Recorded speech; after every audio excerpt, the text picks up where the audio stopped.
échanges physiques. Aujourd'hui, c'est pas possible, mais il nous semblait essentiel, après 3 semaines de confinement, de reprendre le contact et d'avancer vers une sortie de crise collectivement. Alors, c'est sûr que le plus important aujourd'hui, on est tous d'accord, c'est que la crise sanitaire se stoppe et qu'il n'y ait plus de gens qui meurent tous les jours autour de nous. Ceci dit, nous, on pense que c'est notre mission, notre devoir en tant que manager de destination touristique, d'anticiper et d'essayer de relancer collectivement par de l'action. Alors, c'est vrai, quelques chiffres.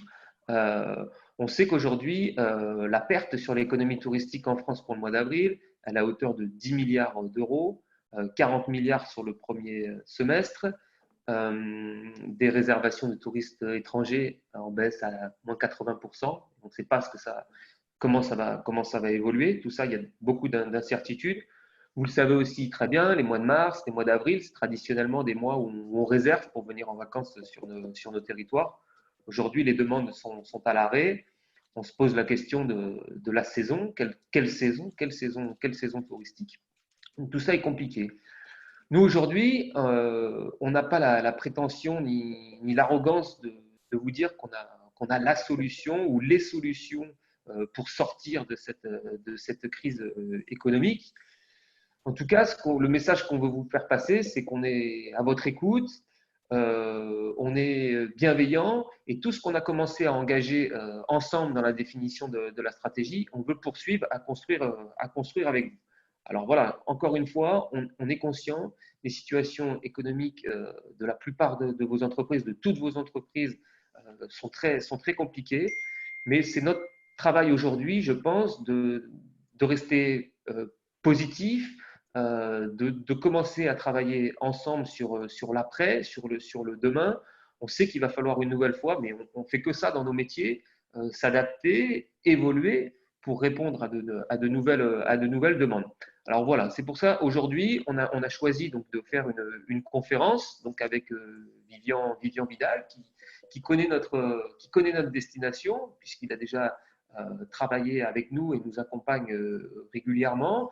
Et il va intervenir aujourd'hui sur les tendances qui commencent à sortir, sur les attentes des consommateurs, des touristes potentiels de demain après la crise et la sortie de crise Covid-19. Alors, je vous souhaite à tous une bonne conférence. On se retrouve après, notamment avec Laetitia de l'Office, qui commencera à vous annoncer des pistes d'action, de réflexion que l'on souhaite mettre en place au sein de l'Office. À tout à l'heure et bonne conférence.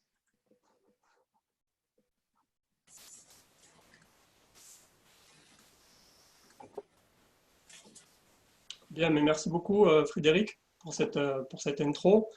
Je vais donc prendre la main. Vous allez avoir mon support qui va apparaître à l'écran. On part pour à peu près une petite heure là d'échange, déjà de conférence de ma part, et puis après d'échange. Je vous rappelle que vous pouvez utiliser la fenêtre de conversation pour poser vos questions. Je vois qu'il y a quelques personnes qui ont des petits soucis techniques que malheureusement on ne peut pas résoudre à distance vu que ça vient d'eux. Donc utilisez le mode de conversation si vous avez des remarques, des questions, et à la fin on reprendra un petit peu tout ça. Ce que je vais faire moi, pour ma part, c'est je vais faire mon métier de consultant et d'expert que j'ai tout le temps. C'est-à-dire que j'ai pas non plus la prétention d'apporter des solutions miracles ou d'asséner des idées toutes faites. Surtout dans des temps d'incertitude comme ceux que l'on est en train de vivre actuellement. Par contre, bien sûr, je n'ai rien à vendre non plus. Moi, je n'ai pas essayé de vous dire je pense qu'il va se passer ça, parce que derrière, je vends des trucs là-dessus, je m'en fous complètement. Je suis dans une position simplement d'observateur, je lis, je synthétise beaucoup de choses, je m'intéresse beaucoup à tout ce qui se passe, et on sent en tout cas des choses qui se projettent, qui se cristallisent, sur lesquelles il va falloir être très attentif demain quand on essaiera de se relancer tous, quoi. Par rapport à ce que j'ai à vous dire ce matin, j'ai décidé de partir sur quelque chose que j'ai fait souvent dans l'Aveyron pour faire la liaison en fait. Euh, C'était ça. Euh, avant cette pandémie, quand on se projetait déjà dans le tourisme de demain, se dire il va falloir qu'on soit bon sur quoi, il va falloir faire attention à quoi, c'est quoi qui change, etc. Donc on avait des bases là qui sont d'ailleurs toujours là et on se demande d'ailleurs si cette pandémie ne fait pas que les accélérer et les accentuer. Les bases, rappelez-vous, je l'ai montré souvent à certains d'entre vous, ça, ces générations qui s'enchaînent là, et qui ont des attentes, des comportements, tous très différents. Avec la génération des baby boomers, hein, qui est une génération qui est toujours très présente pour nous dans le tourisme, et à qui on vend du tourisme et qui consomme du tourisme d'une certaine manière en faisant attention à, à certaines choses très différentes d'ailleurs que les générations suivantes, en utilisant des outils de communication particuliers, etc. La génération X, c'est cette génération d'incertains, d'inquiets, pour qui, par exemple, dans le tourisme, on a inventé les labels de qualité pour les rassurer. La génération Y est une génération très importante actuellement dans notre pays en Europe, certainement la génération la plus importante pour le tourisme, avec des gens extrêmement zappeurs, curieux, qui passent d'une chose à l'autre, très consommateurs d'expériences, de choses, en tout cas de produits touristiques un petit peu différents de ce qu'on avait l'habitude jusque-là. Et puis les derniers, là, les autodidactes, qui sont ils commencent à être majeurs à peine aujourd'hui, 18 ans, 20 ans, avec des gens qui sont tout à fait différents en tout cas de ce qu'on avait l'habitude de travailler dans le tourisme. Donc ça, c'est des choses qui sont toujours là, hein. C'est pas parce qu'on a cette pandémie que ces choses-là changent. Il faut toujours le garder en tête. Quand ça va reprendre, vous aurez face à vous ce genre de clientèle-là, et bien sûr, on ne va pas les travailler de la même manière. Je vous ai mis les chiffres que ces gens-là représentent actuellement dans notre environnement économique. Les baby boomers, vous voyez, dans notre pays, 15 millions de personnes. C'est à peu près, c'est le même chiffre d'ailleurs que les jeunes, vous voyez. Les baby boomers et les jeunes, c'est 15 millions de personnes. Et puis les générations les plus importantes en France, encore les X, et au niveau européen, déjà les Y. Et puis malheureusement, j'ai mis des flèches dessous parce que ces flèches, clairement, et ce qu'on vit actuellement ne fait qu'accélérer ce genre de flèches horribles. Ben, c'est qu'on a des tendances dans la population, bien sûr, qui évoluent plutôt dans ces sens-là. Donc on a ça, ce qu'il faut toujours garder en tête, ça ne change pas avec la pandémie, on a ces générations qui s'enchaînent. On a également des acteurs qui sont toujours là, qui sont très puissants, qui pour l'instant ne disparaissent pas du tout, qui changent, qui formatent beaucoup le comportement, les usages des consommateurs, et on a des technologies qui continuent d'arriver et qui ne vont pas s'arrêter, le sans contact, la 5G.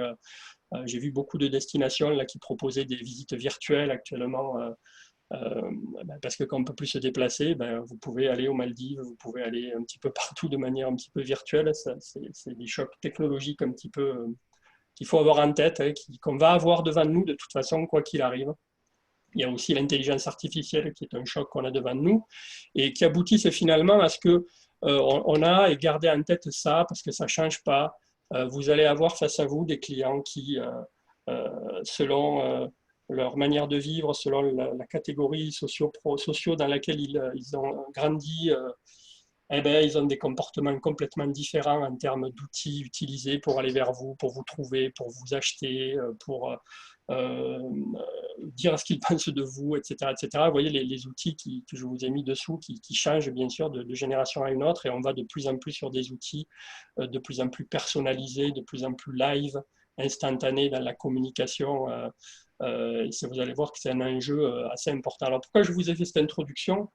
Simplement parce que ce qu'on vit aujourd'hui, c'est un choc terrible, hein. Le mot choc est vraiment là. Ce choc, il crée des nouvelles tendances et il va aussi en confirmer et certainement en accélérer d'autres.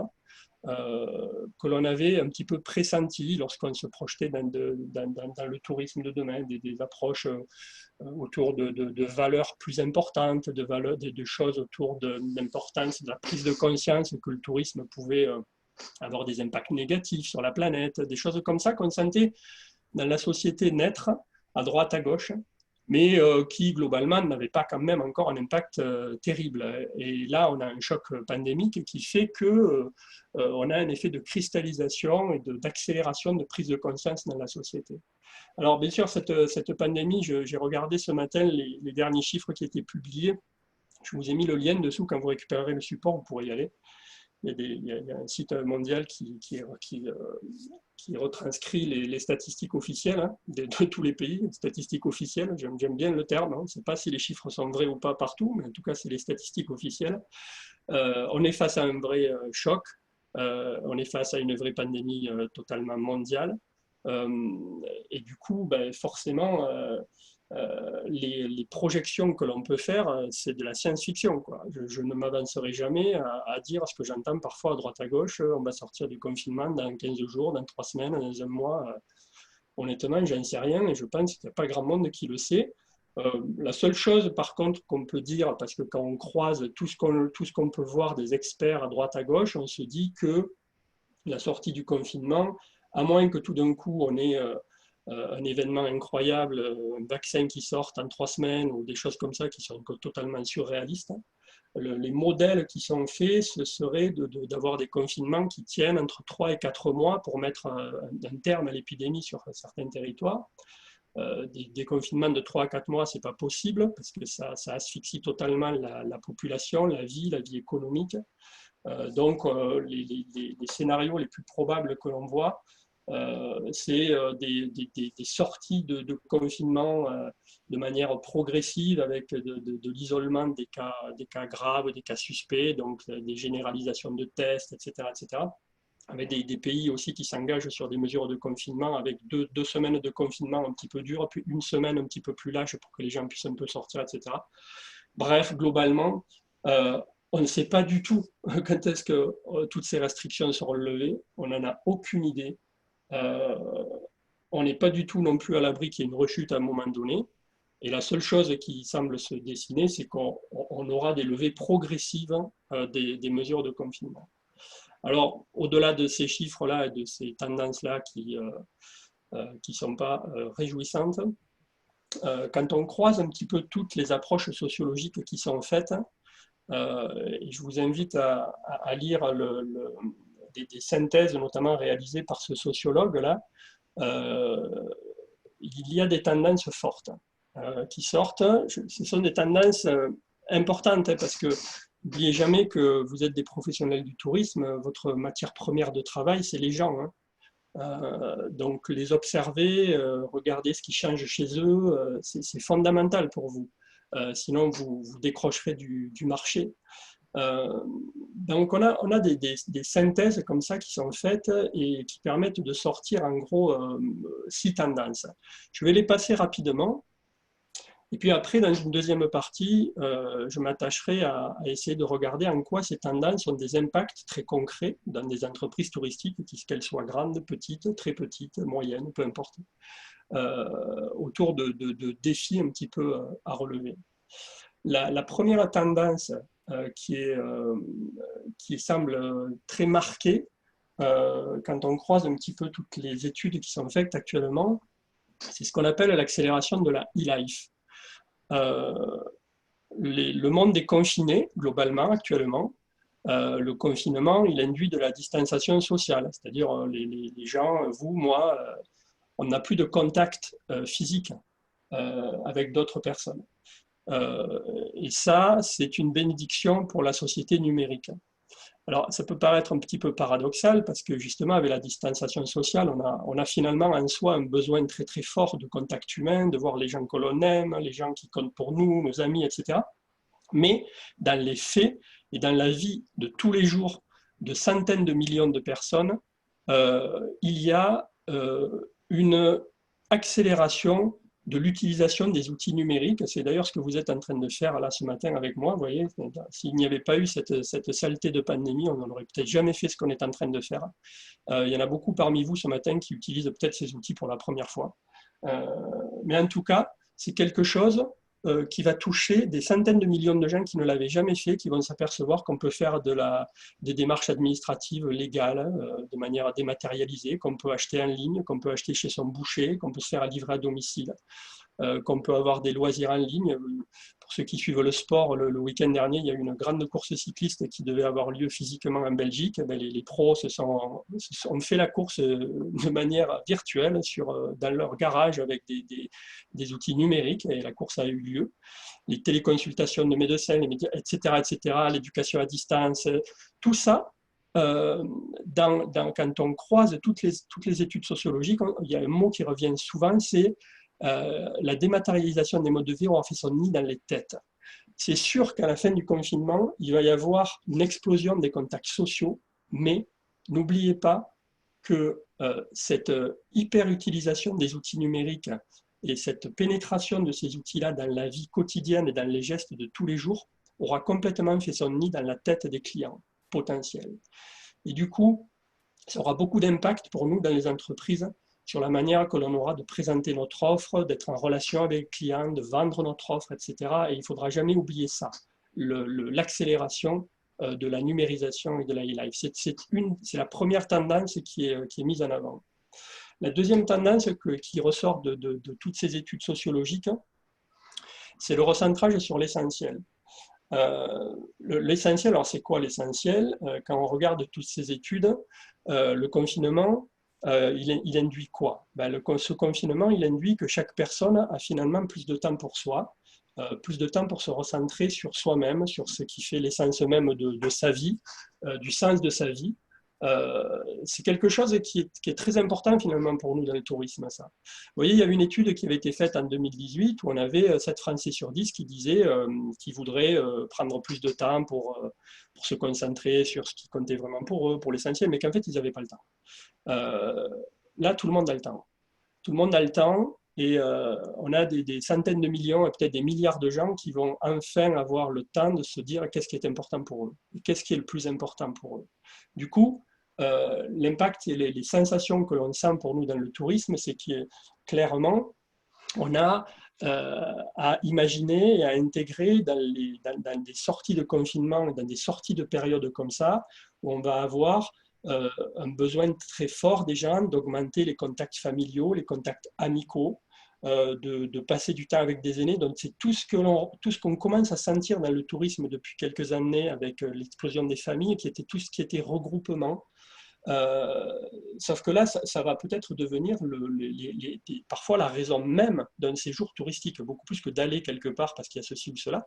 On peut avoir clairement des séjours touristiques déclenchés avec simplement l'objectif de créer du regroupement. Il y a une autre tendance qui est énoncée, c'est le cocooning. Et le besoin des couples aussi à se retrouver. Les couples actuellement subissent le confinement avec énormément de changements dans leur vie, parce qu'il faut se mettre déjà à gérer 1000 fois plus de choses que ce que l'on gère en fait d'habitude. Et il y aura certainement à la sortie du confinement un besoin des couples très fort à se retrouver ensemble, à passer des moments ensemble, tout seul en fait. C'est pas qu'on n'aime pas nos enfants quand on en a, mais c'est qu'il y aura sans doute ce besoin-là. C'est des choses qui sortent, ça, dans les études sociologiques. Et je vous ai dit que dans ma deuxième partie, je reviendrai sur les impacts que ça a pour des entreprises touristiques, mais vous pouvez déjà vous projeter là-dedans, en vous disant, moi, par rapport à mon activité, par rapport à ce que je vends, comment je peux répondre à ça? Comment je peux répondre à ces tendances-là qui vont arriver avec ces millions de gens qui vont finalement avoir besoin d'aller passer des séjours touristiques ou des séjours pour ça, pour cette augmentation de contacts, ces regroupements, ce cocooning, etc. Donc ça, c'est le deuxième point majeur hein, qu'on revoit beaucoup quand on croise les approches sociaux. Le troisième, c'est le lien, ils appellent ça le lien entre la santé et la conscience écologique. Ça veut dire quoi? Ça veut dire que la pandémie, dans l'esprit de tous, fortifie en fait le côté sanitaire. C'est-à-dire, on se dit, enfin, je dirais, que l'impact que l'on a sur la planète en faisant un peu n'importe quoi, ça peut finalement mettre notre santé et notre survie en danger. La liaison entre l'éco-responsabilité et clairement la santé. C'est un sentiment que l'on voit dans toutes les études sociologiques, ça. Il y a un sentiment de fond, une vague de fond dans la société de se dire il y a un lien très fort entre la souffrance que l'on peut faire subir à la planète, à l'environnement, etc. Et finalement, l'effet boomerang et l'effet rebond que l'on se prend, nous, êtres humains, dans la tête, avec notre santé et notre survie qui est mise en danger à cause de ça. Du coup, cette sensation-là de liaison très forte entre notre santé, la santé de nos enfants, de tous, et le respect que l'on a de l'environnement, ça va devenir quelque chose de très très fort dans la société. Et du coup, pour nous dans le tourisme, tous les produits que l'on va pouvoir inventer, tous les services seront très très impactés par cette relation de cause à effet. Chacun d'entre vous, chaque fois qu'il fera quelque chose, une action de communication, un nouveau site web, j'en sais rien, n'importe quoi, devra, je pense, se poser la question de la conscience écologique, de l'acte, de l'idée qu'il est en train de développer. C'est un changement quand même très notable. C'est quelque chose, ça fait partie des choses que l'on pressentait, que l'on sentait en fait, depuis longtemps, et qui maintenant ne sont plus une sensation, si vous voulez. C'est un sentiment un petit peu de fond. Un autre point qui ressort d'ailleurs, que je vous ai marqué en bas là, dans les études sociaux, c'est le côté que cette prise de conscience, elle marque au fer rouge les générations là, qui ont actuellement entre 16 et 22, 23 ans, qui sont en train de vivre le confinement à une période de leur vie où ils construisent leur identité. Et du coup, ce que l'on est en train de vivre là, on a face à nous une génération qui sera marquée au fer rouge par ces choses-là.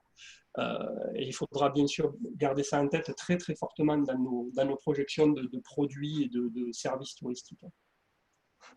Notre tendance, la quatrième tendance qui sort de ces approches sociologiques, c'est la rationalisation de la consommation. C'est assez lié d'ailleurs à la tendance d'avant, celle-ci, sur la conscience de certaines choses. La rationalisation de la consommation. Clairement, on sent une volonté de s'éloigner de l'hyperconsommation. Pourquoi? Parce que l'hyperconsommation, surtout dans l'esprit de ces jeunes générations, est très liée au non-respect finalement de la conscience écologique. Du coup, pour vous, ça va demander beaucoup plus de transparence sur ce que vous faites, sur la manière dont vous le faites, sur les produits que vous utilisez, sur d'où ils viennent, sur l'impact que vous avez avec votre activité sur votre environnement économique, environnemental, social, etc. Il y a un enjeu majeur pour des entreprises à réfléchir à cette notion de responsabilité qu'il a par rapport au marché. Et ça, c'est quelque chose qui peut même, dans certaines études que l'on lit, devenir un avantage concurrentiel pour certaines entreprises. Donc globalement, une entreprise qui sera capable de mettre en avant, de prouver par les faits qu'elle a des comportements totalement responsables, par rapport à des entreprises qui ne le feront pas, elle aura certainement un avantage concurrentiel. Et ce sont des choses qui pourront sans doute déclencher des consommations vers cette entreprise plutôt que vers une autre. Du coup, c'est quelque chose à garder en tête aussi. Et on va voir après comment essayer de se diriger là-dedans. Vous voyez au bas de cette slide quelque chose qui est un petit peu paradoxal. Hein. C'est que c'est un petit peu tout à l'heure quand on parlait de ce qu'on appelle la e-life et la numérisation, hein, où on disait il va y avoir un besoin énorme de contact humain, mais finalement l'utilisation des outils numériques aura été tellement forte et imprégnée qu'elle sera là. En fait, avec cette notion de rationalisation de la consommation, on prévoit également à la fin du confinement une vague d'hyperconsommation. En tout cas, il y a beaucoup de traders du monde entier qui parient beaucoup là-dessus. Mais là aussi, il faut penser que des centaines de millions de gens, et peut-être des milliards, j'espère pas des milliards, mais peut-être, ils auront vécu peut-être pendant des mois et des mois une consommation beaucoup plus rationalisée, et en se posant beaucoup de questions là-dessus. Et ça laissera forcément beaucoup de traces. La cinquième et avant-dernière tendance qui ressort de ce croisement de tout ce qu'on peut lire, et j'imagine que vous passez aussi beaucoup de temps à lire et à écouter des conférences et des choses comme ça en ce moment. Le travail que je vous présente là, c'est une synthèse de tout ça. Hein. La cinquième tendance, c'est cette demande de collectif. La demande de collectif, comment ça s'exprime? Sociologiquement, c'est assez incroyable ce qui est en train de se passer. Le confinement fait que les gens sont physiquement isolés. On est tous isolés hein, physiquement. Et pensez que peut-être il y en a parmi vous qui ont la chance d'être confinés avec de la famille ou dans une maison grande, etc. Mais il y a des millions de gens qui sont confinés tout seuls dans un appartement, dans une grande ville. Du coup, les gens sont physiquement isolés, mais virtuellement ensemble. Et c'est une inversion complète de la norme. La norme que l'on vivait jusqu'à maintenant, c'était l'inverse. Les gens étaient complètement physiquement ensemble, mais virtuellement isolés. Typiquement, c'était une rame de métro avec des dizaines et des dizaines de gens à l'intérieur et tout le monde qui regarde son téléphone. On est physiquement ensemble et virtuellement isolés. Ça, c'est l'inversion de la norme actuellement. On est en train de vivre une explosion absolue de tout ce qui est contact virtuel. Il y a des familles un petit peu partout sur la planète qui n'ont jamais eu autant de contacts qu'en ce moment.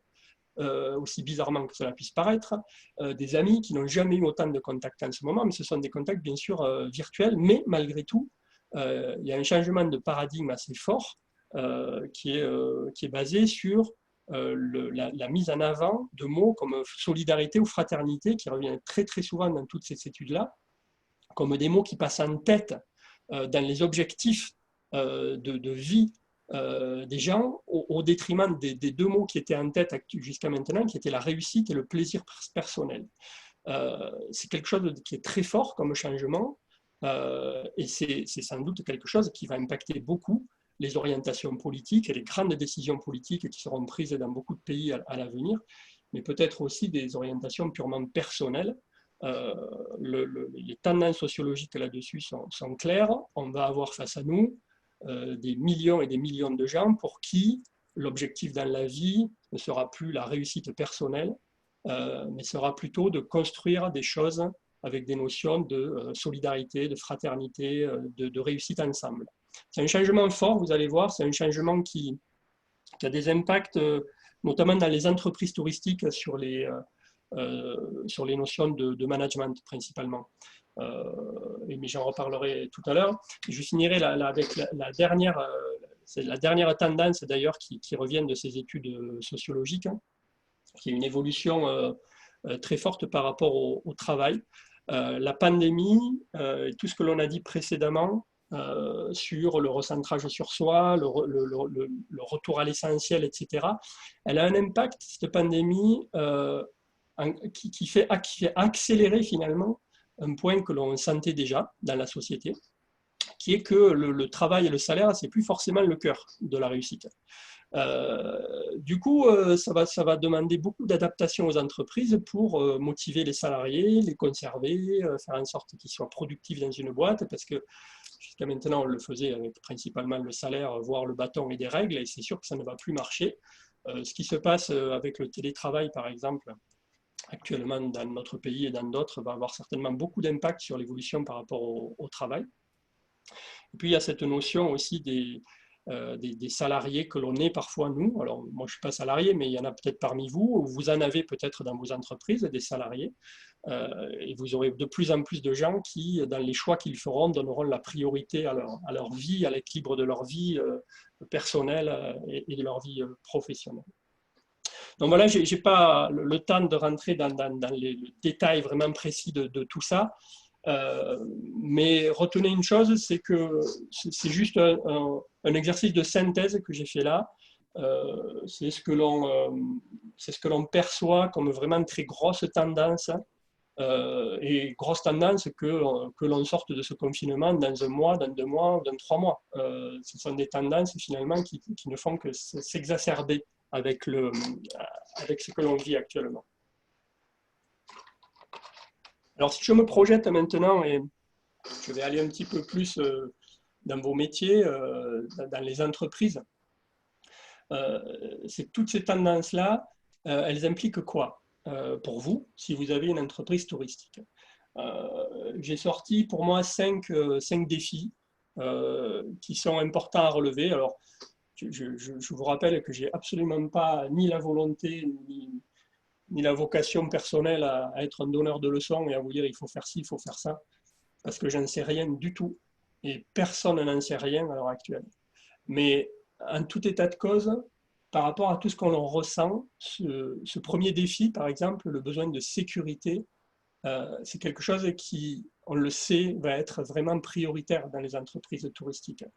Une entreprise touristique qui ne garantira pas un certain niveau de sécurité aux clients qu'il voudra faire venir partira avec beaucoup d'handicaps, et certainement pendant longtemps.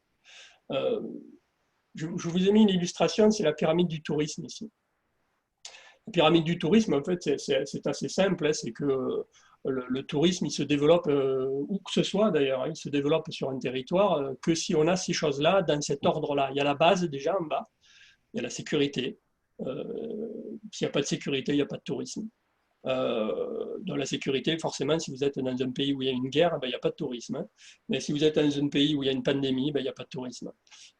Et puis petit à petit, le tourisme, ça se construit comme ça. Vous voyez, on remonte la pyramide et puis on fait attention d'être bon sur les infrastructures, de respecter les ressources naturelles, d'en avoir déjà, puis des ressources patrimoniales, puis de développer des entreprises, et puis de développer du service, de l'accueil, et puis des expériences à vivre, etc. Là, on est sur la pyramide du tourisme.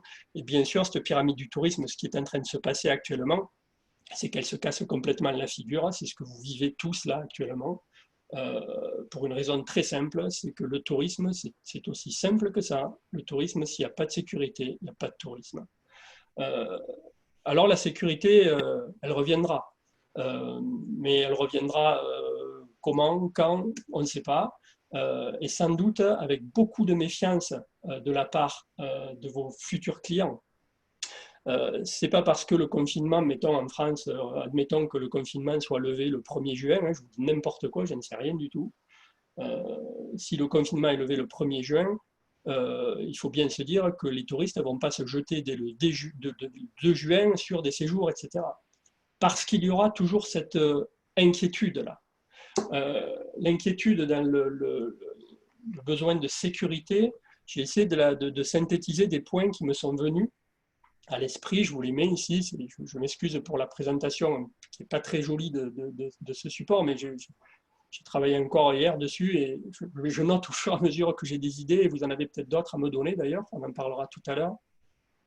Mais il y a un triptyque qui est très fort dans les enquêtes que l'on voit passer et que vous devez avoir en tête, c'est ces trois mots-là.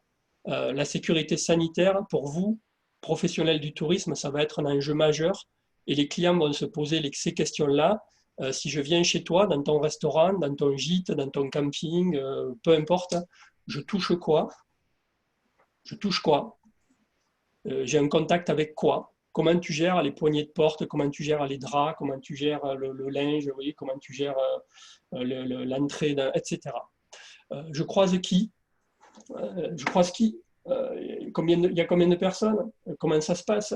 La piscine, il y a une piscine, comment ça se passe? Comment c'est traité? Et puis je suis dans un camping où il y a 1000 personnes, où je suis dans un gîte où il y en a 10, c'est pas pareil. Donc il y a des vraies réponses à apporter aux gens pour les sécuriser là-dessus. Et bien sûr, pour vous, en tant qu'entreprise, pour apporter des réponses, il faut mettre en place des actions très concrètes là-dessus.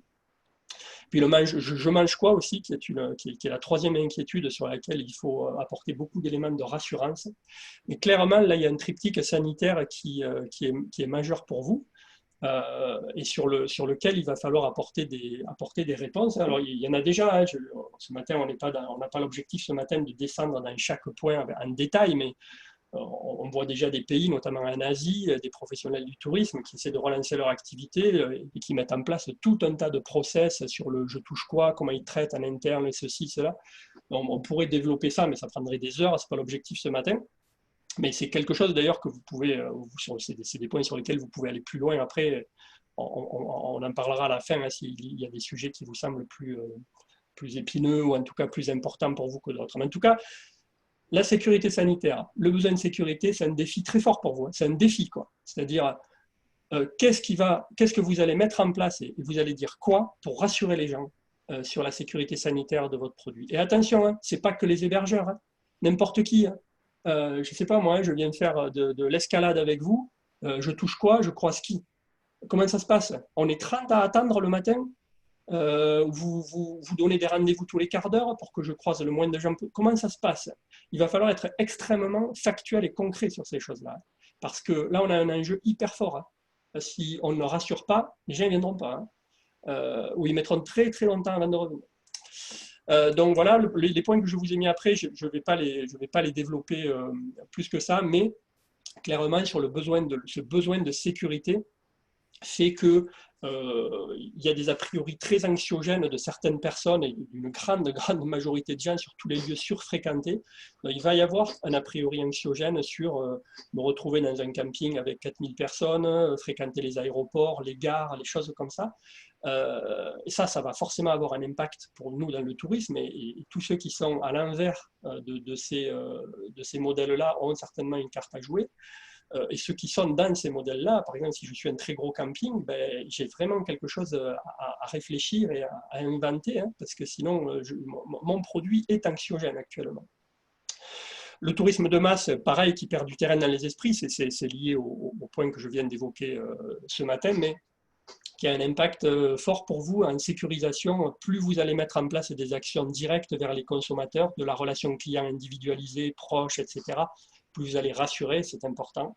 Des autres points qui sortent, c'est tout ce qui est le vrai contact avec la nature, l'espace, la liberté, tous ceux qui peuvent proposer ce genre de choses dans leurs produits ou sur leur territoire vont avoir un avantage concurrentiel très fort parce que ces notions-là sont des a priori très sécurisants.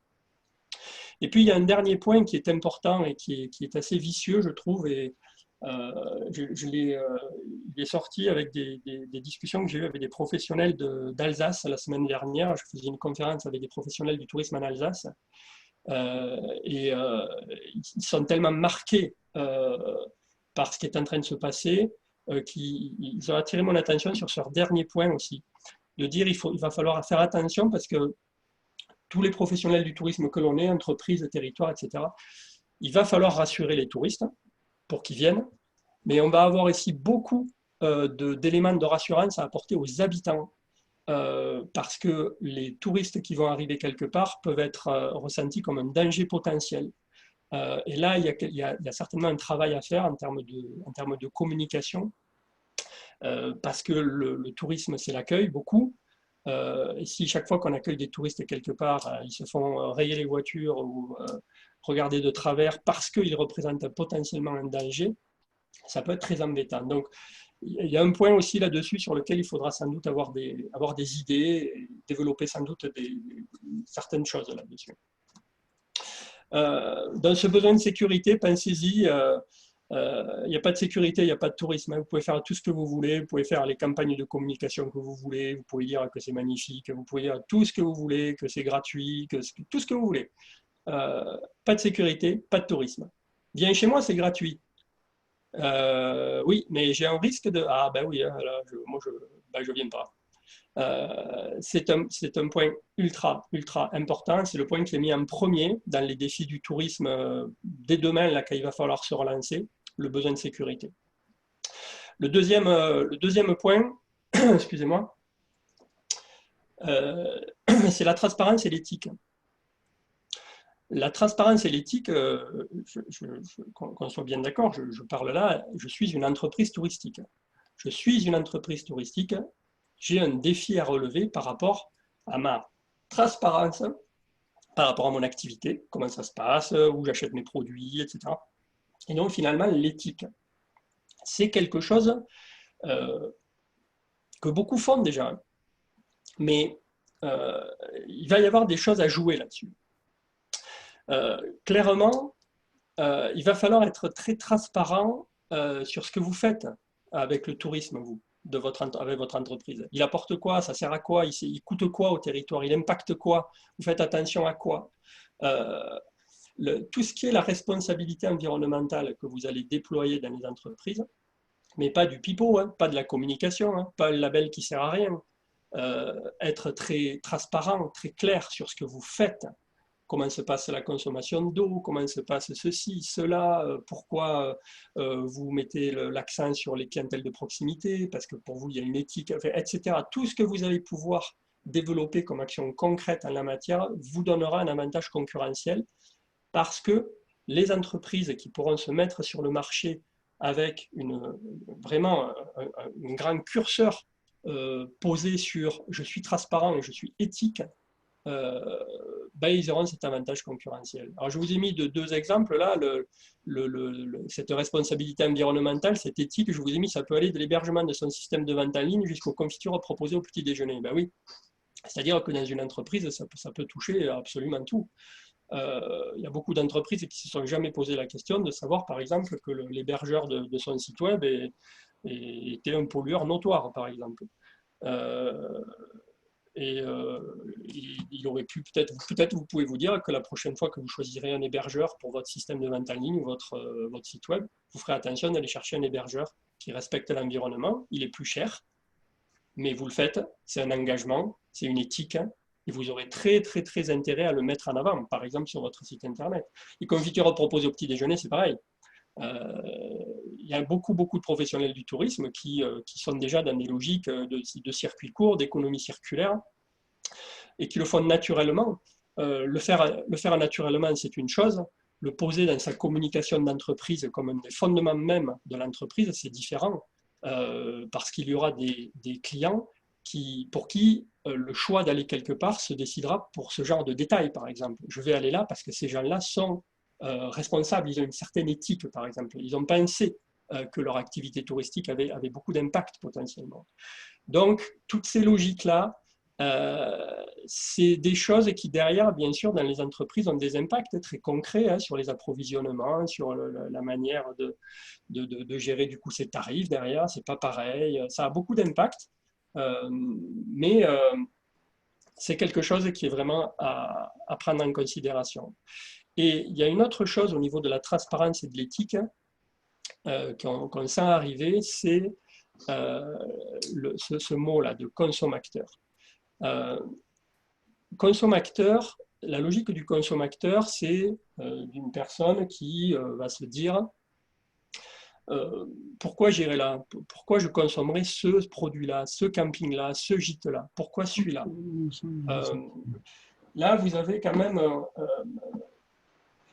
quelque chose à jouer là-dessus parce que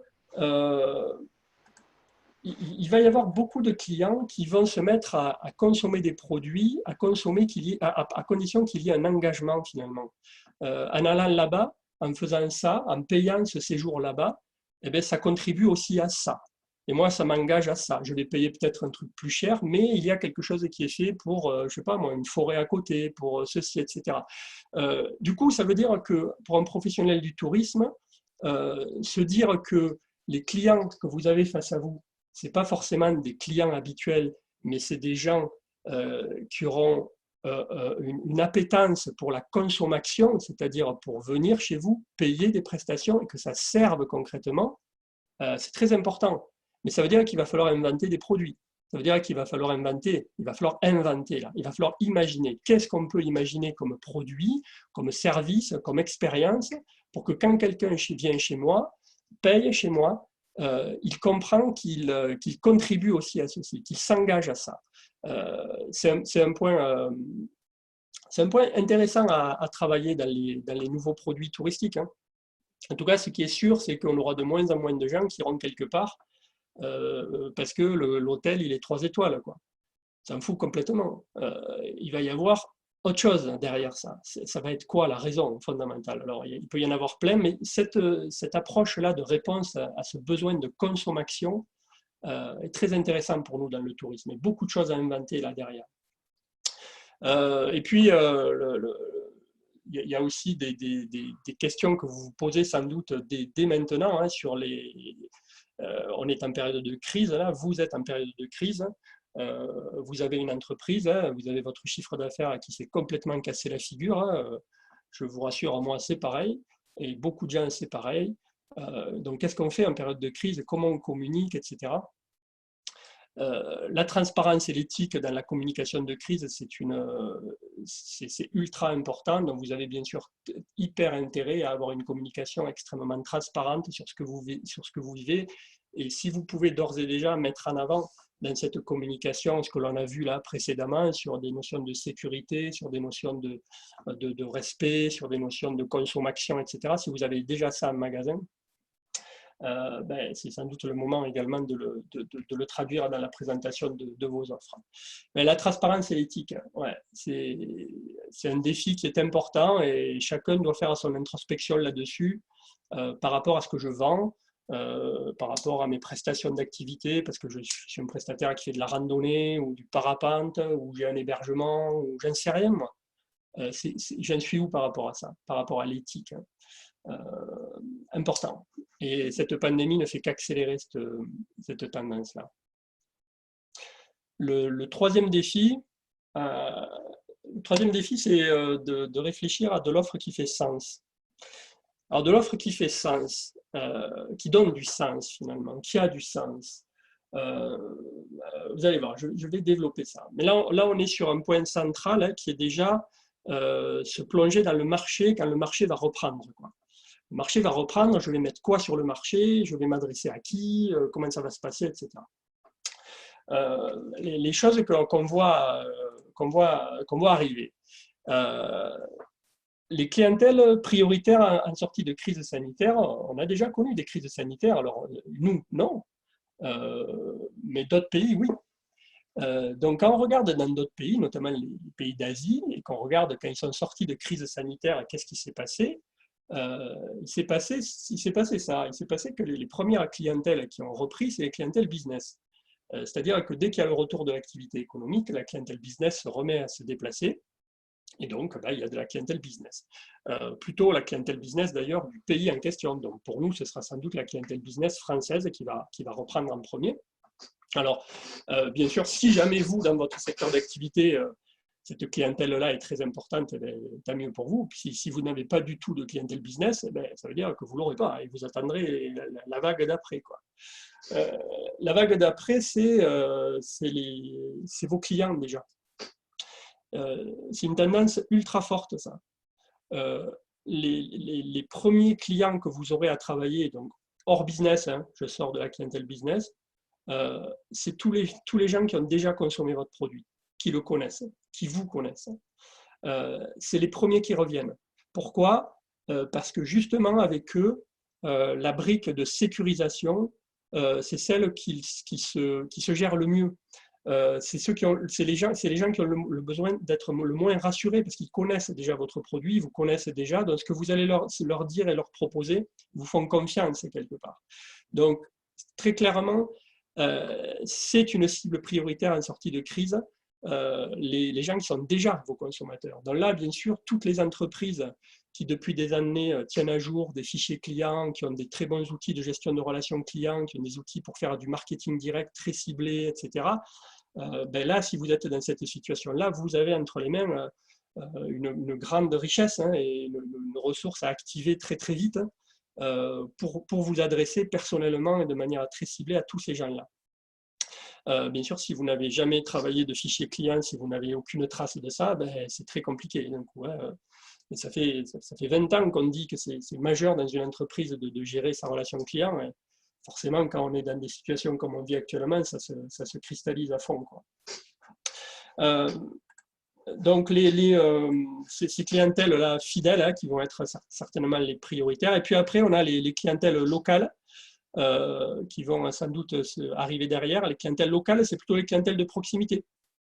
Donc, des gens qui, pareil, connaissent déjà un petit peu, donc qui ont des besoins de rassurance moins forts. Et puis, petit à petit, on aura les clientèles françaises plus traditionnelles qui vont recommencer à se déplacer, on va espérer. J'ai rajouté juste un point, s'ils ont encore les moyens de partir, parce qu'il y a quand même quelque chose qui est en train de se passer actuellement, notamment sur le marché français et européen, c'est que les gens sont confinés, Et il y a quand même énormément de gens qui ne sont pas salariés. Hein. Dans les travailleurs en Europe occidentale, les personnes qui sont non salariées, c'est quasiment un travailleur sur trois. Donc eux, ils n'ont plus de salaire, ils n'ont jamais eu de salaire d'ailleurs, mais ils gagnent plus d'argent en ce moment, quasiment, selon les activités. Hein. Mais globalement, beaucoup de gens, en tout cas, gagnent beaucoup moins d'argent, ont des revenus qui baissent. Et donc, forcément, vous le savez, lorsqu'on a des gens qui ont moins de revenus, moins de moyens, le premier secteur qui morfle, c'est les loisirs et le tourisme. Hein. Donc, ça passe après forcément d'autres choses. Donc, quand même, il faut garder ça en tête, sur ces cibles prioritaires. Et je suis en train de vous parler d'avoir un enjeu, une offre qui fait sens. Une offre qui fait sens selon ces clientèles-là, ce n'est pas la même chose. Hein. Forcément, si je m'adresse à des gens qui connaissent déjà mon produit ou si je veux m'adresser à des gens qui habitent, enfin, ce n'est pas la même chose. En termes d'offres, je ne vais pas proposer la même chose. Vous avez beaucoup d'enjeux du coup à développer cette relation client de proximité personnalisée, humaine, utiliser le marketing direct, en mettant en avant toutes ces offres et ces services avec les mots que l'on a vus précédemment autour de la sécurité, du sens donné à votre produit, du respect, de l'éthique, etc. Donc ça, c'est globalement ce qu'on sent arriver là sur les clientèles. Et puis, de manière très plus concrète sur les offres, il y a quelque chose qui va avoir un impact, c'est sûr. On en a parlé tout à l'heure quand on était dans les tendances sociologiques qui sortaient. On voyait ces tendances d'un besoin fondamental humain d'aller vers du regroupement, les regroupements familiaux, les séjours entre amis, etc. Ça va certainement pendant un moment être une raison très très forte de déclenchement d'un séjour pour des gens. Du coup, une fois qu'on a dit ça, on a tout dit, sauf qu'on n'a rien dit. Comment je fais, moi, si je suis hébergeur, si je suis prestataire d'activité, que je me mets tout d'un coup à avoir beaucoup de demandes et un afflux de demandes de gens qui ne voudront pas venir passer un séjour en famille à 4, mais qui voudront venir à 3, 4, 5 familles avec les grands-parents d'un côté. Comment je fais ? Là, il y a beaucoup de choses à inventer, à organiser d'ailleurs, parce que des prestataires qui sont peut-être à proximité les uns des autres peuvent s'organiser entre eux pour monter de manière à mutualiser des produits permettant ça. Des campings peuvent réfléchir, par exemple, à la création de mini-quartiers ou je ne sais pas, je n'ai pas la prétention d'avoir des solutions là-dessus, mais en tout cas, on sent que ceux qui seront prêts à mettre sur le marché des offres qui répondent à cette demande sortiront du lot, quoi, parce qu'il va y avoir une très forte demande là-dessus, au niveau des hébergements, mais au niveau aussi des activités à faire en groupe, etc. etc. Du coup, réflexion sur des offres, réflexion sur des services spécifiques là-dessus, puis bien sûr aussi réflexion sur des tarifs certainement adaptés, et je vous ai marqué également aussi sur des moyens de paiement adaptés. Lorsqu'on a face à soi des regroupements d'amis, de choses comme ça peut être très intéressant pour des entreprises de réfléchir déjà à intégrer dans leur mode de paiement en ligne des modes de paiement collaboratifs, hein, c'est-à-dire le séjour il coûte tant, et bien, vous donnez la possibilité à X personnes de verser chacune un peu d'argent pour qu'à la sortie ça fasse le prix du séjour. C'est des choses qui se font, des outils de paiement collaboratif, ça se fait déjà beaucoup dans les restaurants, les choses comme ça, dans les grandes villes. C'est des choses qu'il va falloir sans doute réfléchir.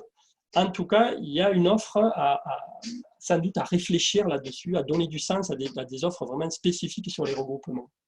Et puis, il y a un truc qui est important aussi, qui est sûr, donc c'est cette spécificité-là qu'on va avoir avec le tourisme de proximité.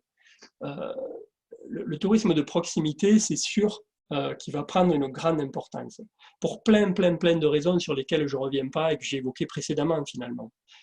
Plein de choses profondes et personnelles, de prise de conscience. J'ai évoqué le consommateur, j'ai évoqué le fait d'avoir du sens dans ce que je consomme, etc. Dans toute logique, le tourisme de proximité, qu'on sentait déjà d'ailleurs. Hein. Moi, j'ai travaillé avec vous sur votre territoire, j'ai animé beaucoup de forums avec plein de pros qui sont là dans cette conférence aujourd'hui. Rappelez-vous, on a fait sortir ces besoins-là. La seule chose, c'est que là, ce qu'on est en train de vivre actuellement, met une espèce, excusez-moi l'expression, de coup de pied au cul à ces idées, en les propulsant encore plus fort, quoi. on a un enjeu très fort là. On a une offre vraiment à proposer, une offre à réfléchir, à inventer pour la clientèle de proximité. Ce tourisme de proximité, il faut faire attention parce qu'il a des impacts, il a des inductions fortes. Déjà, tous les professionnels ou toutes les destinations qui travaillent sur les clientèles lointaines et dont les clientèles lointaines sont le cœur de métier, je ne pense pas que ce soit votre cas. D'ailleurs, sur Mio Grand Cause, je le sais d'ailleurs, ce n'est pas votre cas, mais on peut des fois travailler avec des professionnels du tourisme qui vont vous dire que les 2 tiers de leur clientèle, c'est des Américains, des Anglais, des Chinois, des choses comme ça.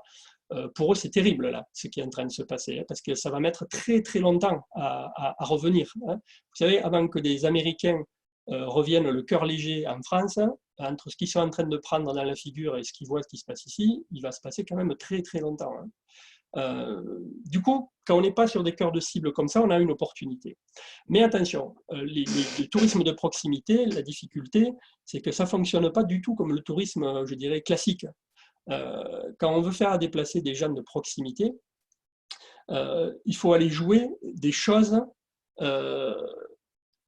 qui sortent du territoire ou de l'attrait majeur du territoire. C'est-à-dire, si je vous prends un raccourci, vous n'allez pas dire à des gens de Montpellier qu'il faut venir chez vous parce qu'il y a le viaduc de Millau, par exemple. Ils le savent qu'il y a le viaduc de Millau. Ils vont venir chez vous pour autre chose. Qu'est-ce que vous leur proposez de vivre finalement? Ils repartiront plus riches de quoi? En ayant ressenti quoi? Et là, on est en train de ressentir toute cette notion du haut de la pyramide touristique que je montrais tout à l'heure. Le tourisme de proximité implique encore plus que le tourisme normal la création d'expériences à vivre sur un territoire, d'expériences à vivre dans une entreprise, de rencontres, de souvenirs à se créer, etc. Plus on travaille le tourisme de proximité, plus on est obligé de s'éloigner de la logique « tu vas venir chez moi parce que chez moi c'est joli, il y a des beaux paysages, etc. » En général, les touristes de proximité, ils le savent.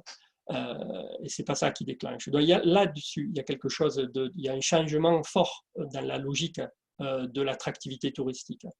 La deuxième chose avec le tourisme de proximité qui va avoir beaucoup d'impact pour vous, c'est que le tourisme de proximité, il a un impact, c'est que le tourisme de proximité, c'est toute l'année. Le tourisme de proximité, et j'irai sur le point d'après également, la diversification des formes de séjour. Le tourisme de proximité, c'est globalement être en mesure d'accueillir des gens pour des hébergements, des activités, des prestations, des accompagnements, etc. Mais pas l'été, toute l'année, et pas forcément pour une semaine, des fois pour 2 jours, pour 3 jours, pour du mardi au vendredi. Le tourisme de proximité est un tourisme extrêmement fractionnaire, et qui implique derrière tout ça.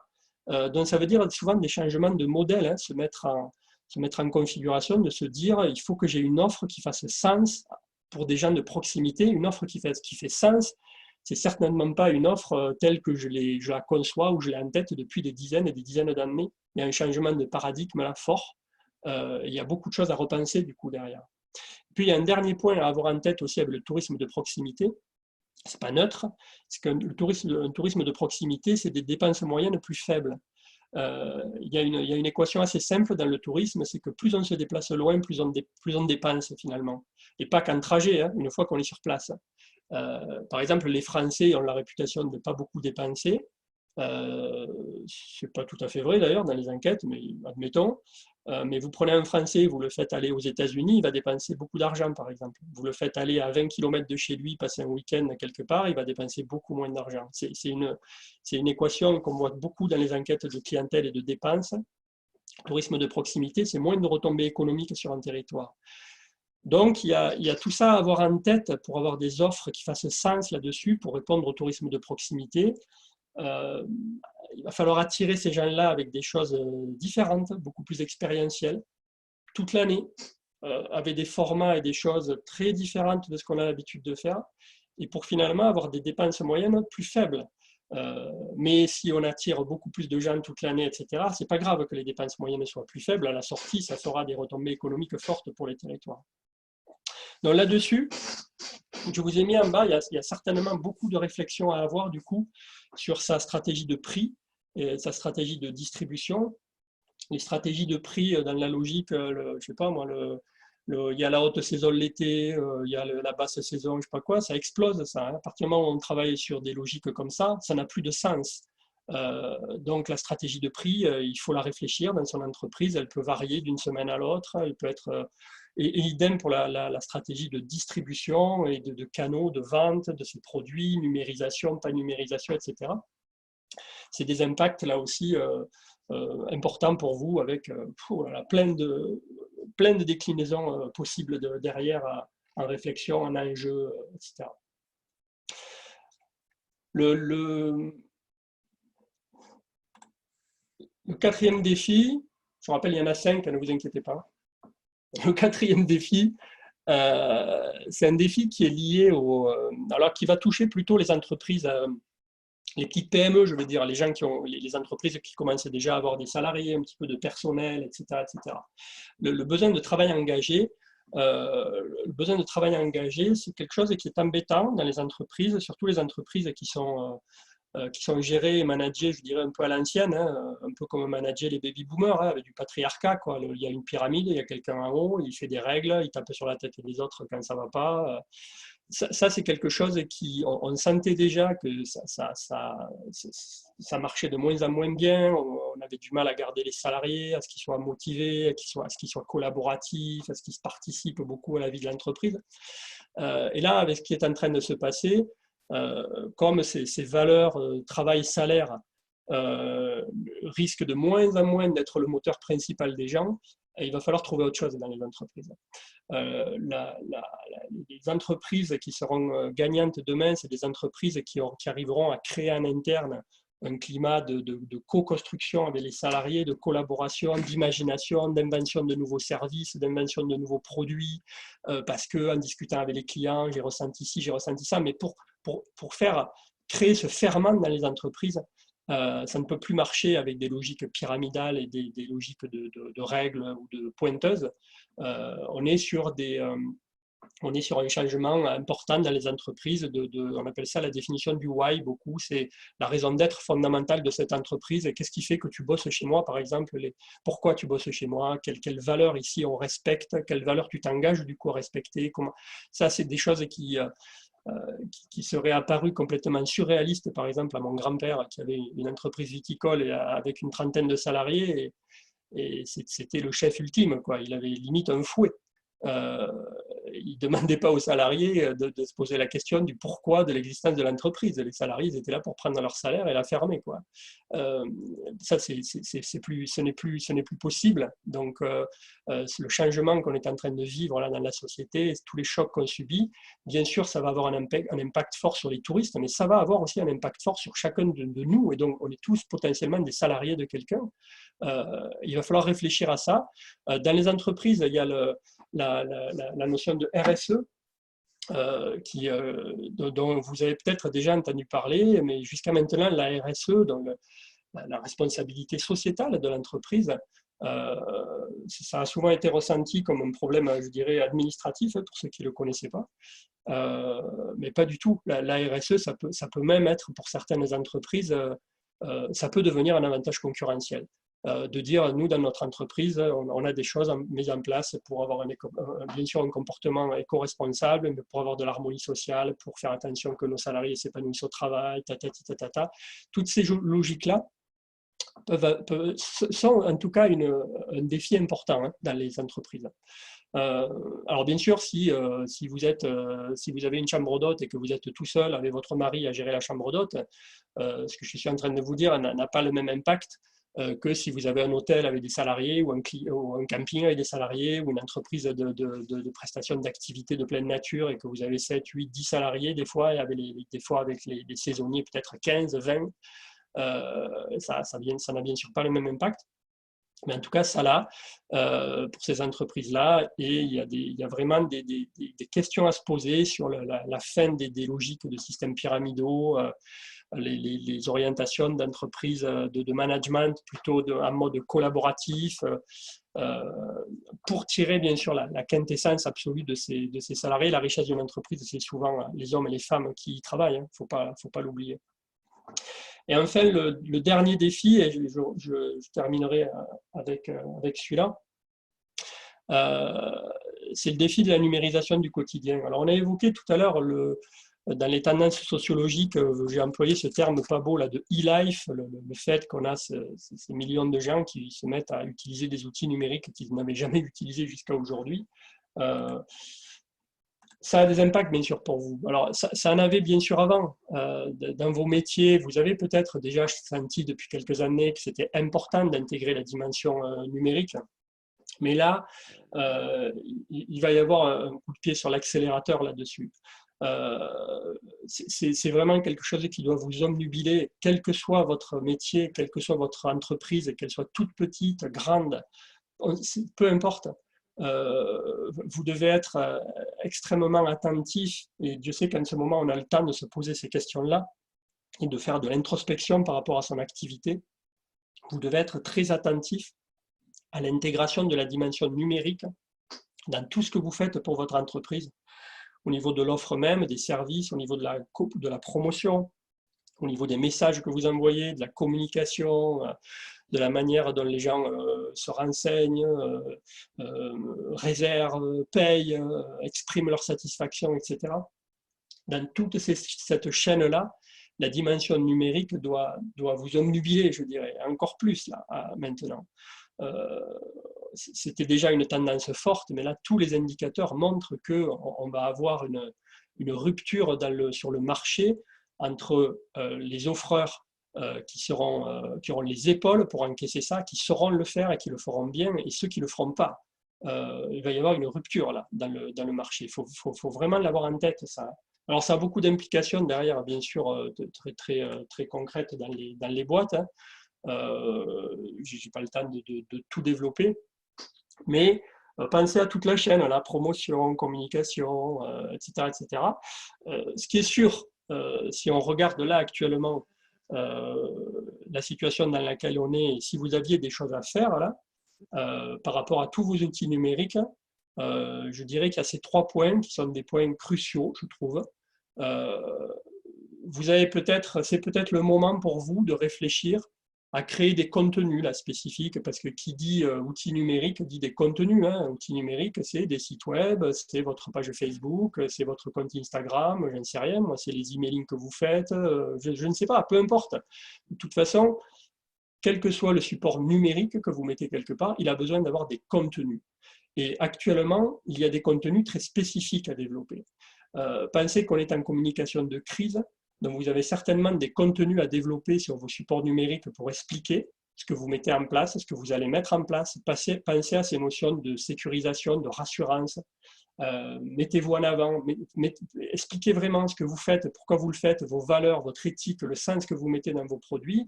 On n'est pas dans une période de communication classique. La communication de crise implique d'avoir des approches très fortes là-dessus. Et puis, s'il y a des contenus spécifiques à développer, on a bien sûr tous ces contenus beaucoup plus, je dirais, de hard, quoi, de fond pour vous, de créer des offres, de créer des produits, de créer des services, de réfléchir, peut-être tout seul, peut-être avec des collègues à vous, peut-être avec l'office de tourisme, enfin, je n'en sais rien, mais en tout cas de créer des choses pour répondre aux nouvelles attentes qu'on a évoquées tout à l'heure, sur la proximité, sur les regroupements familiaux, je ne sais rien, sur toutes les expériences à créer, de contact de la nature, de consommateurs. Il y a énormément de choses à imaginer là pour sortir de la logique. Tu vas venir parce que j'ai une chambre d'hôte, j'ai un gîte, ou parce que tu vas faire un saut en parapente. Quoi. Il faut faire attention à ces choses-là. Il va y avoir beaucoup de sens à donner aux offres. Du coup, sur toute la numérisation, sur tous les outils numériques, il y a certainement un gros chantier là, pour vous sur ces contenus-là à développer. L'autre chantier pour moi sur le numérique, c'est toute la relation client personnalisée. Là aussi, gros boulot, grosse utilisation des outils numériques. Pensez que vos clients les plus simples, les plus faciles à faire revenir, ce sera les clients qui vous connaissent déjà. Parce qu'ils auront confiance en vous, et au-delà de ça, très souvent, parce qu'ils auront envie de vous aider, parce qu'ils sauront que vous avez souffert dans votre activité.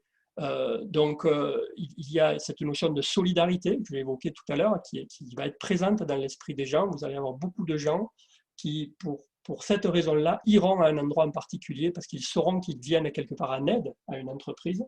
Mais pour faire ça, vous avez besoin de créer de la relation client très personnalisée, donc d'utiliser des outils qui peuvent être de l'emailing, du SMS, du WhatsApp, je ne sais pas. Vous avez besoin de développer des actions de relations clients. Là aussi, si vous n'avez pas mis le nez dans votre fichier client depuis longtemps, c'est peut-être le moment de le faire. C'est peut-être le moment d'identifier dans ces fichiers clients quelles sont les personnes un petit peu VIP pour vous, de voir comment rentrer en contact avec elles, que leur dire. Alors, que leur dire, si vous avez travaillé le truc du dessus, les contenus, vous saurez quoi leur dire, etc. Il y a quelque chose là-dessus, en tout cas, d'important à faire. Puis le dernier point sur le numérique, c'est quelque chose qu'on dit, qu'on sent depuis longtemps, hein, bien sûr, mais qui là s'exacerbe. Et j'imagine qu'il y a beaucoup de prestataires actuellement qui sont des prestataires d'ailleurs qui proposent des solutions techniques de vente en ligne, de réservation en ligne, qui comme par hasard font beaucoup de conférences pour expliquer que c'est important, mais ils ont raison. En fait, ils ont raison, c'est vachement important. C'est-à-dire que vous avez un enjeu majeur à réfléchir à tous vos process de vente, soit en direct, soit par des plateformes à côté, et quel que soit le secteur, hein.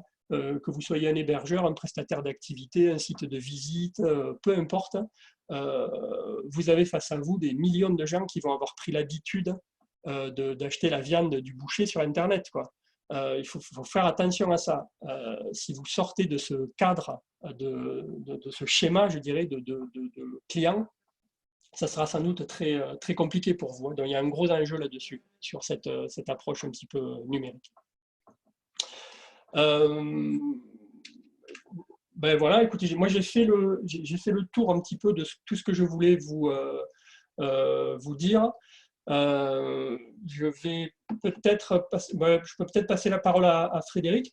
Si Frédéric, tu veux rajouter un petit mot, dire quelque chose. Pendant ça, je vais regarder sur le chat si vous avez posé des questions, ou je vous invite à le faire si vous en avez. Mais je vous remercie en tout cas pour votre attention. Comparé à d'habitude où quand je fais ça dans des salles de conférence, vous avez été très très sage. C'est peut-être parce que tous les micros étaient coupés. Ça doit être ça, sans doute. En tout cas, je vous remercie beaucoup pour votre écoute. Et Frédéric, je te passe la parole. Merci, merci Vivian. Très rapidement, juste quelques mots. Et ensuite, je passerai moi-même la parole à Laetitia qui va vous présenter quelques prémices d'action de l'Office de tourisme. Juste pour vous dire, après cette intervention, que notre destination, on ne repart pas de zéro non plus collectivement. On travaille ensemble depuis quelques mois à l'élaboration d'une nouvelle stratégie avec des actions concrètes qui sont en train de se mettre en place. On a déjà parlé entre nous d'environnement, de circuits courts, de proximité, de places de marché, de familles, de tribus, de groupes affinitaires, de tourisme toute l'année. Donc, on va poursuivre dans cet axe et dans cet axe de travail. On va de nouveau vous solliciter pour vous accompagner. Et je crois que c'est vraiment important de le rappeler. J'en profite aussi parce que je pense qu'il y a plusieurs offices de tourisme de l'Aveyron qui sont en ligne avec nous aujourd'hui pour remercier l'ADT. On travaille aussi actuellement avec l'ensemble des offices de tourisme de l'Aveyron et l'ADT sur justement une plateforme d'expérience en ligne. On en a parlé ce matin, où là, clairement, on travaille sur l'offre de proximité avec de l'expérience qu'on alimente actuellement. Il y a une stratégie de communication de reprise qui est aussi en train de se mettre en place à l'échelle de l'Aveyron entre les offices de tourisme et l'ADT. Voilà, c'est important de le signaler. Et donc, je vais donner la parole à Laetitia qui va vous présenter un petit peu la suite pour l'office de tourisme. Oui, alors je ne suis pas en vidéo. Hop. Vivian, il faut que tu m'ouvres la vidéo. Oui. Voilà. Oui, bonjour à tous. Donc, quelques mots par rapport à l'action, aux actions de l'Office de tourisme. Donc, on s'est mis en mode post-crise, même si, comme l'ont dit Frédéric et Vivian, ça n'a jamais été aussi difficile de prédire l'avenir du tourisme chez nous. Au niveau de l'OT, donc on poursuit et on adapte le dispositif Style Mio & Co avec une révision du calendrier 2020 de nos ateliers, différents échanges par priorité, par rapport aussi à la sortie de crise avec une adaptation des fondamentaux, etc. En amont de cette révision et dès les prochains jours, on vous proposera d'autres webinaires, mais cette fois-ci par filière, pour entrer vraiment plus en profondeur dans les besoins, dans les attentes de chaque filière et faire sortir des axes ou des actions concrètes de travail. La vidéo qui ne marche pas. Viviane, tu me bloques la vidéo. Tu ne veux pas me voir, je sais, mais...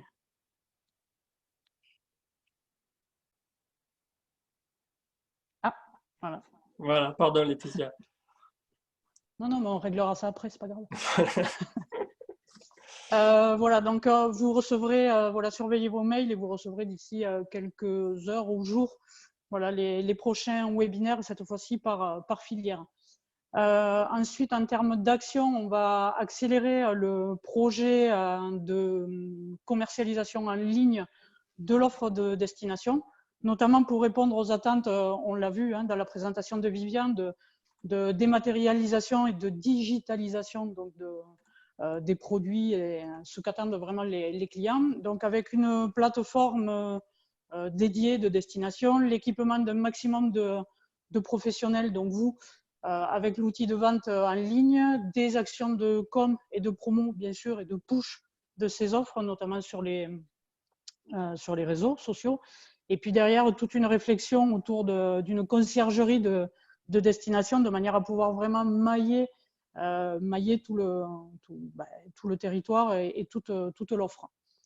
Frédéric vient d'en parler. On est bien sûr partenaire de la campagne de com de reprise portée par l'ADT de l'Aveyron.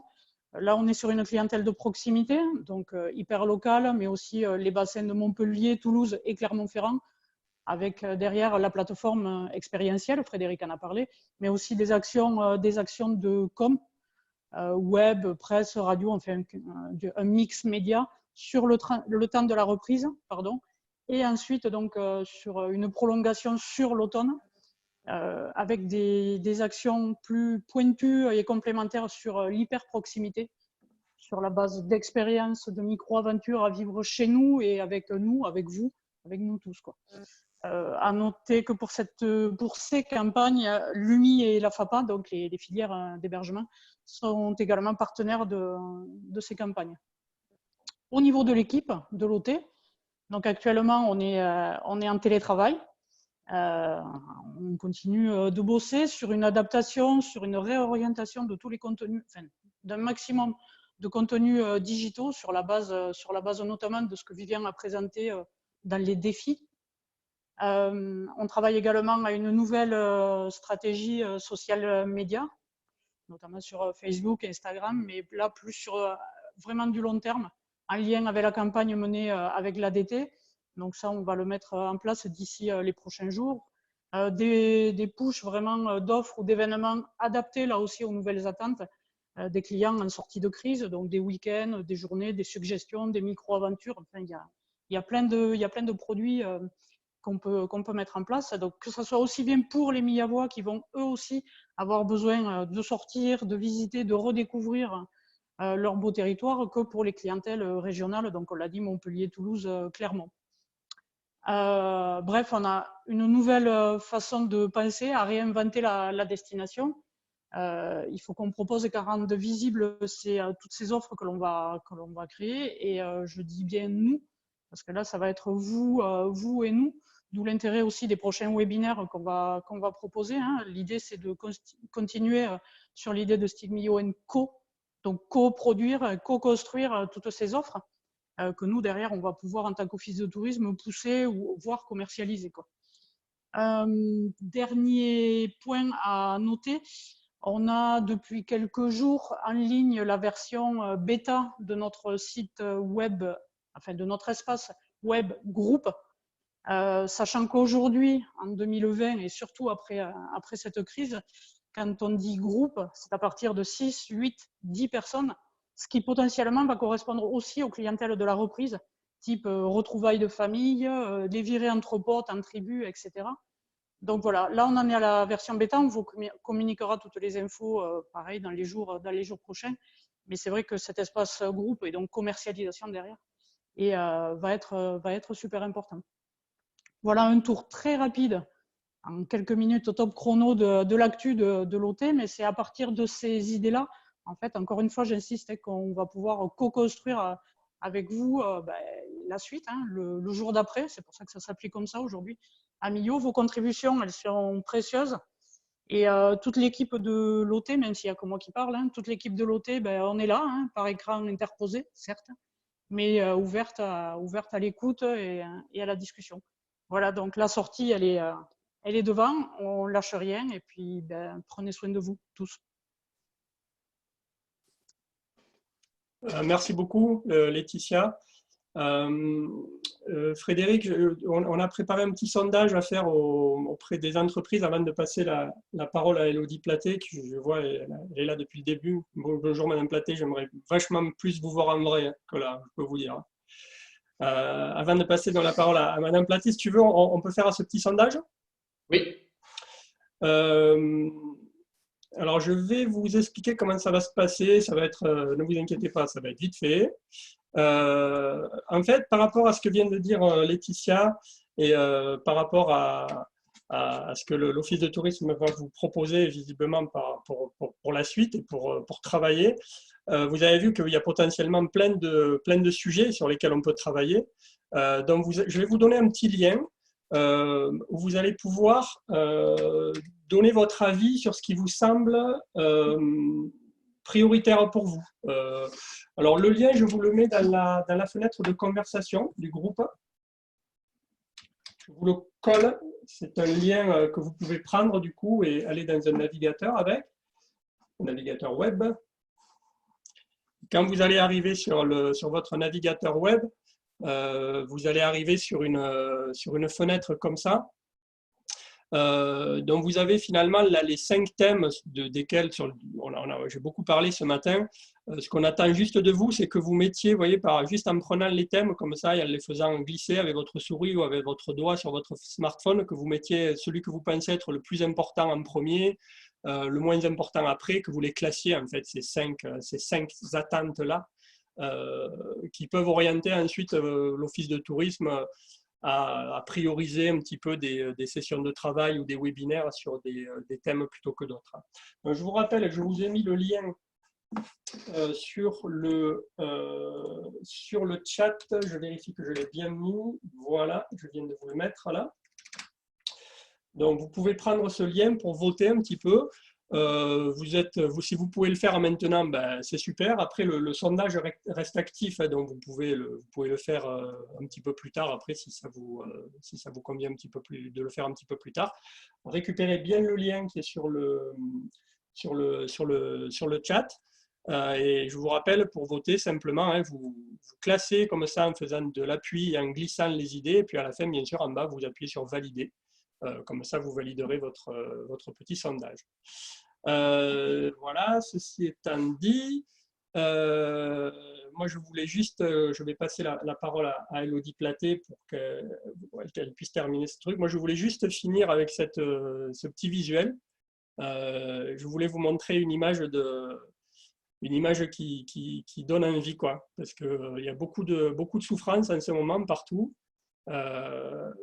Et voilà, j'avais envie de finir avec une image d'un enfant, parce qu'un enfant c'est demain, et voilà, qui a envie de lancer quelque chose vers l'avenir. Il y a plein de choses à inventer pour le tourisme de demain et pour le tourisme de votre territoire.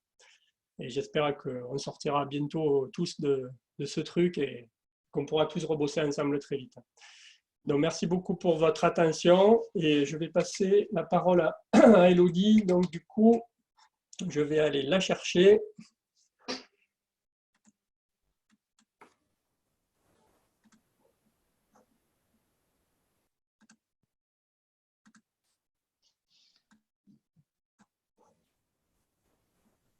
Bonjour Élodie, vous venez d'activer votre caméra et je vous passe la parole. Merci. Bonjour à tous. Merci Vivian, merci à tous d'être présents. C'est vrai que moi aussi, j'aurais préféré qu'on se voit tous pour de vrai, mais évidemment, il faut être raisonnable.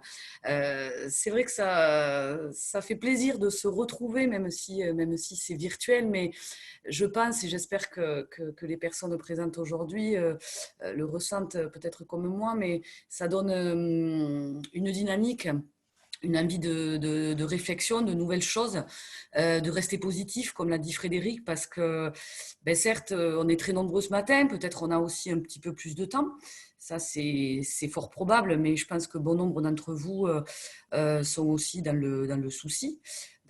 Parce qu'effectivement, ce qui s'annonce devant nous n'est pas très positif.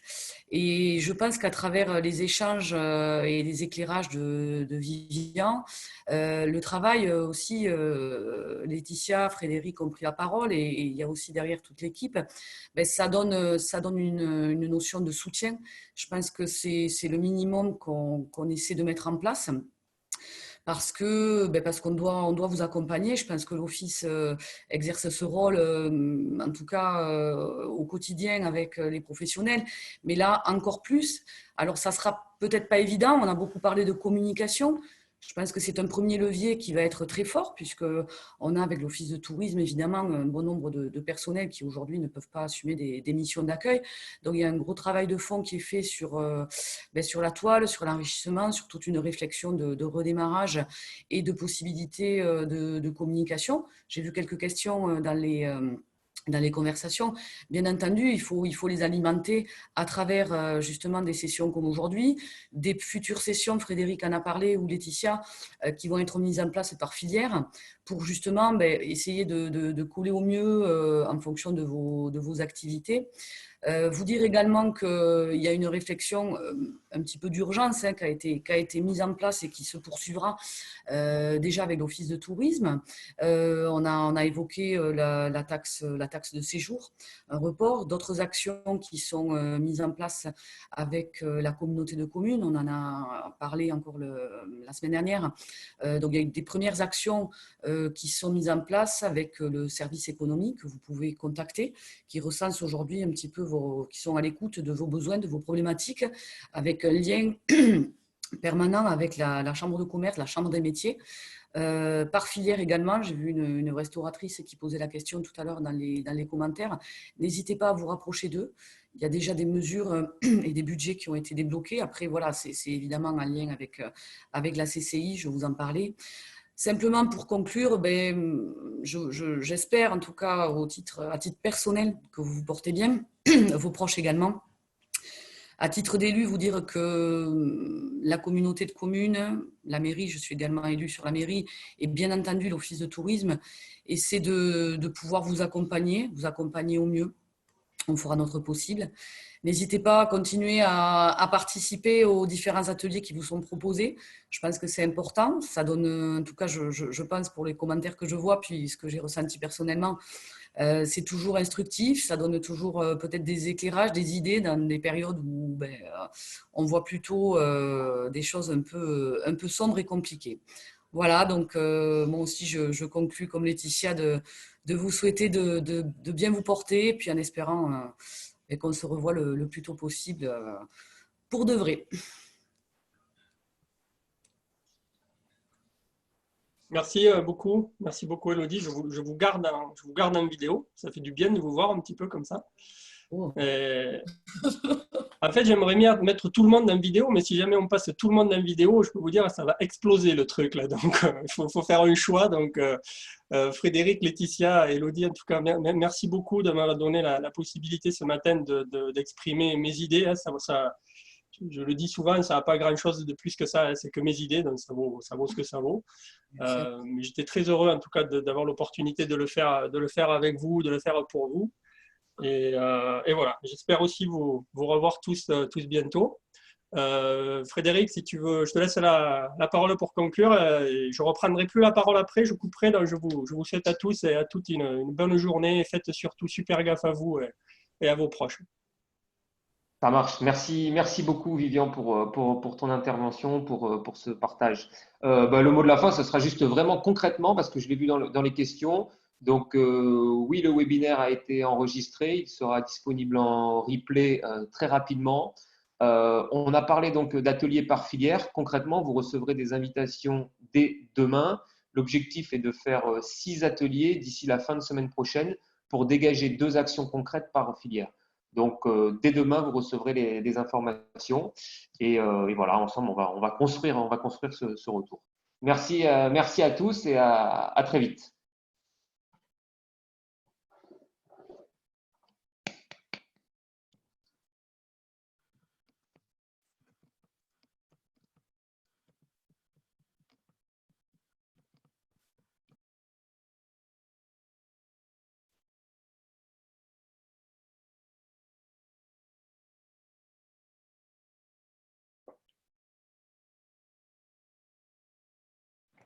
Ouais.